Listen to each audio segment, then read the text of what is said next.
Malawakang misting sa mga paaralan sa Mangaldan, inihanda na bagong pagbubukas ng klase.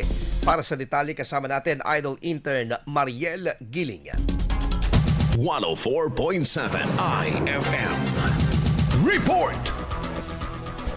Nakatakdang magsagawa ng malawakang misting operation ng lokal na pamahalaan ng Mangaldan sa iba't ibang paaralan sa bayan para paghandaan ng pagbubukas ng klase. Sinimulan ito sa Mangaldan National High School noong 3 ng Hunyo kung saan nagsagawa ng misting operation ng Municipal Health Office. Ayon sa Municipal Health Office, palalawakin pa ang operasyon sa iba pang paaralan para masiguradong ligtas ang kapaligiran ng mga mag-aaral, guro at kawani sa pagsisimula ng school year 2026 to 2027.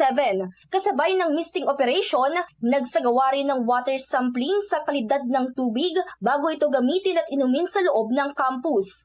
Ayon sa lokal na pamahalaan, ito ay alinsunod sa Brigada Eskwela 2026 at paghahanda laban sa pagkalat ng mga sakit sa panahon ng tag-ulan at pagbabalik eskwela. Kasama mo mula rito sa IFM Dagupan, ako si Idol Intern Mariela Giling. Tatak IFM. IFM News. IFM News. IFM News.